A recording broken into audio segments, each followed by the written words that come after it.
انجمن امامیہ کی جانب سے جو ہے یہ میٹنگ بلائی گئی ہے رمضان المبارک کے سلسلے میں،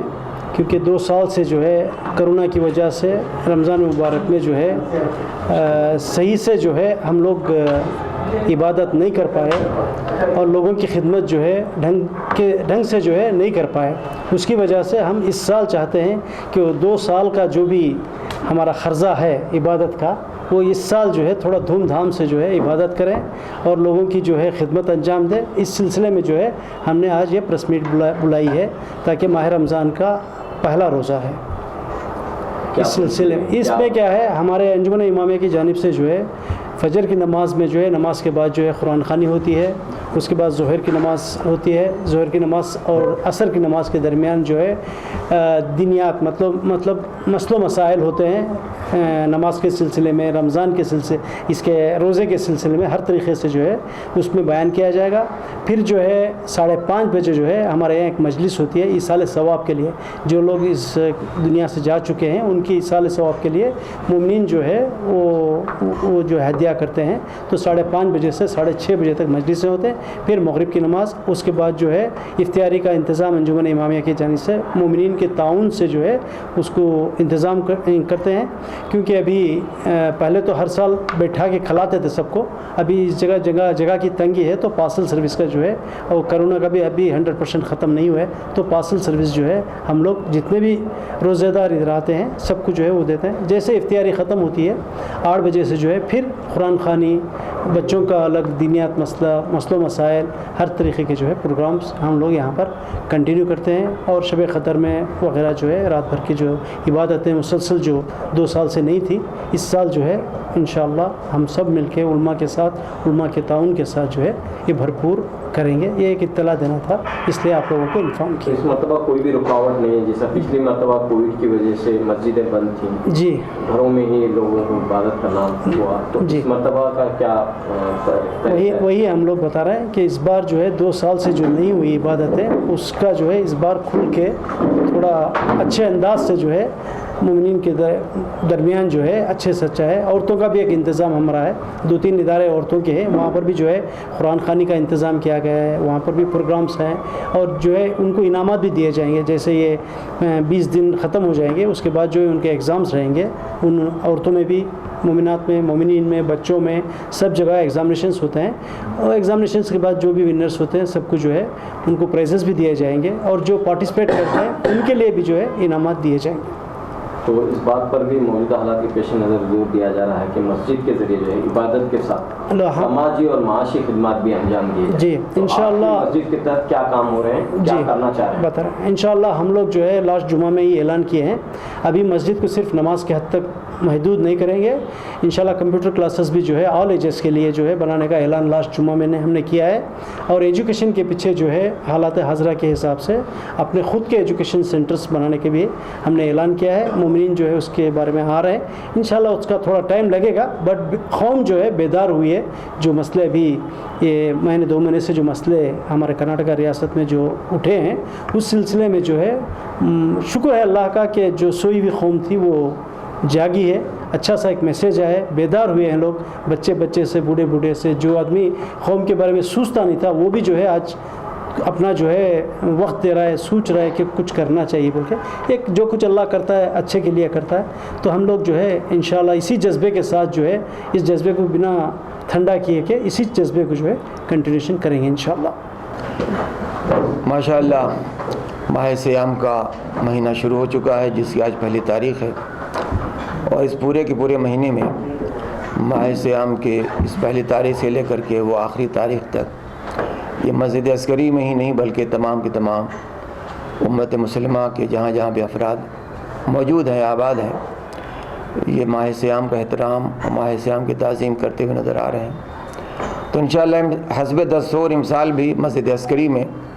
جیسا کہ صدر انجمن امامیہ جناب سید ضامن رضا صاحب نے بیان فرمایا کہ وہ حسب دستور وہ پورے 24 گھنٹے میں جس قدر ممکن ہوتا ہے، ہم سب کی کوشش یہ ہوتی ہے کہ جس قدر ممکن ہو زیادہ زیادہ لوگوں کے ذہن تک، لوگوں کے مزاج تک یہ دینی اور سماجی اور قرآنی اور احادیث اور تمام کے تمام احکام اسلامیہ اور شریعت اسلامیہ کی جو بھی قوانین ہیں ان کو اپنے بیانات، اپنے تقریروں، اپنے خطبوں کے ذریعے سے پہنچایا جائے۔ اسی سلسلے میں چونکہ ظاہر ہے کہ ماہ صیام کا مہینہ ہے، سبھی مومنین ماشاءاللہ روزے سے رہتے ہیں، بچیوں میں بھی زیادہ ماشاءاللہ روزے کے پابند ہیں، یہ بہت فخر کی بات ہے، شرف کی بات ہے۔ تو اس حساب سے وہ اور پھر وہ ایگزام بھی چل رہے ہیں، جیسے کبھی وہ SSLC کے ایگزام چل رہے ہیں، پھر اس کے بعد بھی وہ PUC کے ایگزام ہو جائیں گے، وہ شروع ہو جائیں گے، اس کے بعد پھر وہ CET وغیرہ کے ایگزام بھی شروع ہو جائیں گے، لیکن اس کے باوجود ماشاءاللہ مسجد مومنین سے بالکل بھری رہتی ہے اور ماہ صیام میں خاص کر اس کا لحاظ رکھا جاتا ہے۔ تو تمام کی تمام مشغولیت کے باوجود تمام کے تمام علماء کی کوشش یہی رہتی ہے کہ جس قدر ممکن ہو کم سے کم وقت میں اپنی قوم و ملت کے بچوں اور بڑوں اور بزرگوں تک دین و شریعت کی باتوں کو منتقل کر دیا جائے تاکہ وہ کسی کے بہکاوے اور کسی کے اشکال میں آئے بغیر کھل کر کے اپنے دین پر عمل کر سکے۔ لکل شیء ربیع و ربیع القرآن فی شہر رمضان، جس طریقے سے انجمن امامیہ کے صدر محترم نے کہا تھا کہ 2 سال سے جو ہے وہ ہم لوگ صحیح سے عبادت نہیں کر سکے، تو پینڈیمک کی وجہ سے، کرونا مصیبتوں کی وجہ سے، بیماری کی وجہ سے، وبا کی وجہ سے اب الحمدللہ جو ہے اجتماعی عبادت کے لحاظ سے فضا پاک ہے، صاف ہے۔ اس حالت میں آج کے ماحول میں دنیا جو پراشوب زمانے میں ہم کو چاہیے کہ ہر انسان اپنے مقدس کتاب کی طرف رجوع کرے، جو بھی جس مسلک کا ہے، مسلمان ہو، سکھ ہو، عیسائی ہو، ہندو بھائی ہو، جو بھی ہو، اپنی جو مقدس کتاب ہوتی ہے،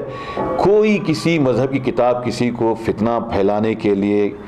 دوسرے مذاہب کے خلاف اکسانے کے لیے، ستانے کے لیے، نفرت کا پیغام دینے کے لیے نہیں آتی ہے۔ تمام جتنے بھی مذاہب ہیں، مذاہب کا جو اصل دستور ہے، جو مقدس کتاب ہوتی ہے، وہ امن، پیار، محبت کا پیغام دیا کرتی ہے۔ تو ہماری کتاب قرآن مجید ہے کہ جس کا ہر چیز کے لیے اگر بہار ہے تو ماہ مبارک رمضان بھی جو ہے وہ قرآن شریف کا بہار پایا جاتا ہے۔ تو قرآن شریف میں کیا ہے؟ صلح، پیار، محبت، انسانیت کا پیغام ہے۔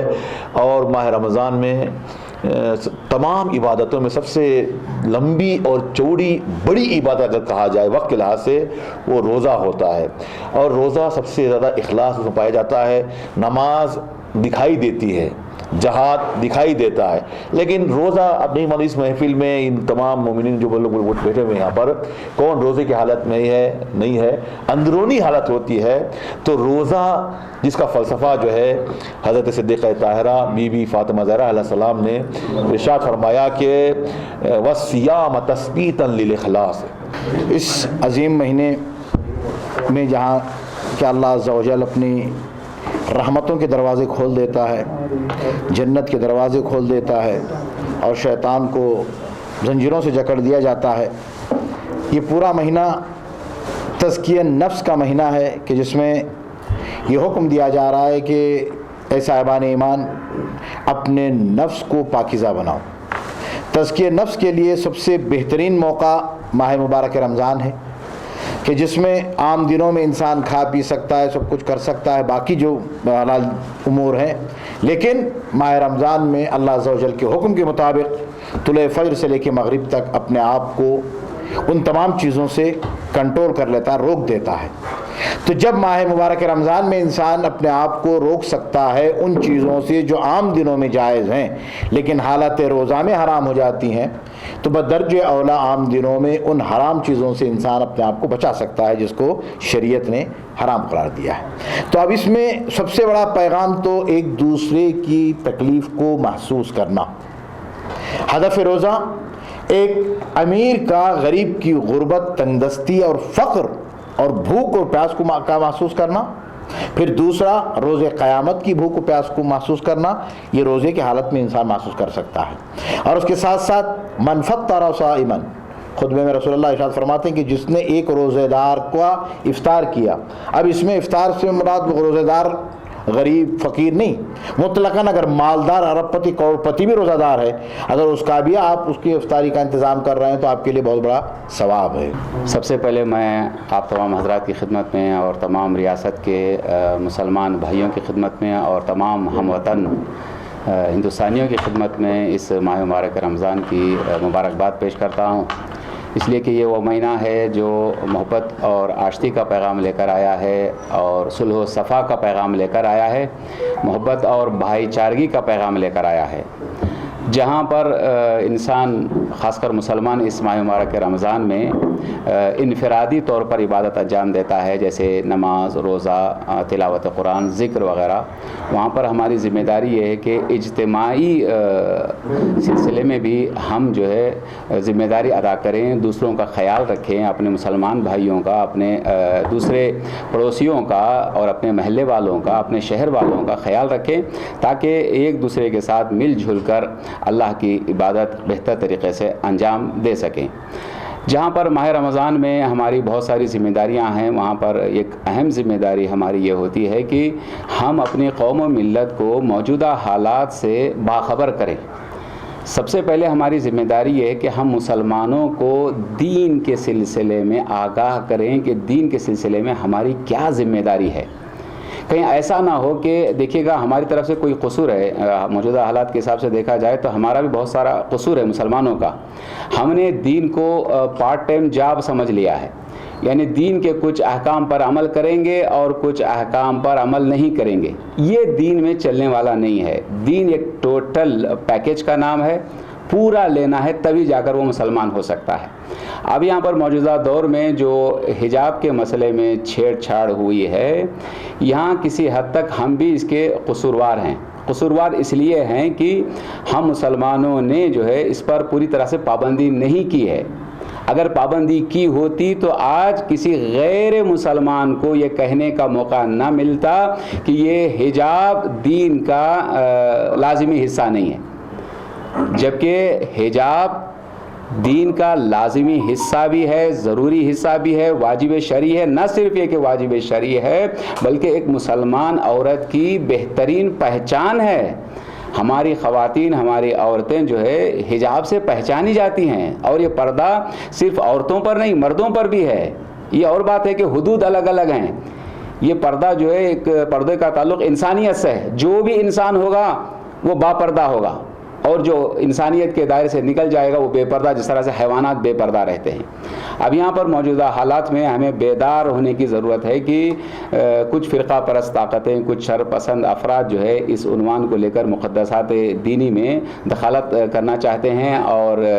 وہ اس ذریعے سے فتنہ ایجاد کرنا چاہتے ہیں۔ ہم کسی بھی طرح سے فتنے کے مخالف ہیں، ہم ہرگز یہ نہیں چاہتے کہ ہمارے ملک ہندوستان میں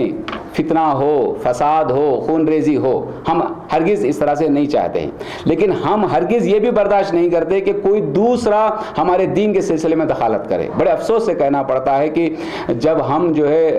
خواب غفلت میں رہتے ہیں تو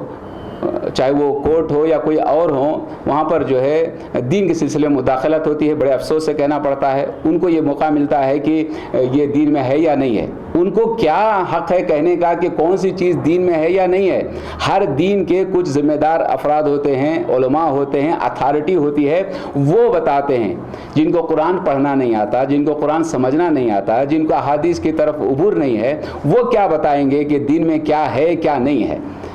دین کے جو ذمہ دار ہیں، اتھارٹی ہیں، وہ بتاتے ہیں۔ جو ہمارے اتھارٹی ہیں انہوں نے بتا دیا، فیصلہ بتا دیا، یہ قرآن کا فیصلہ ہے، حجاب حدیث کا فیصلہ ہے، تو اس پر عمل کرنا ہر عورت پر جو ہے وہ لازمی ہے۔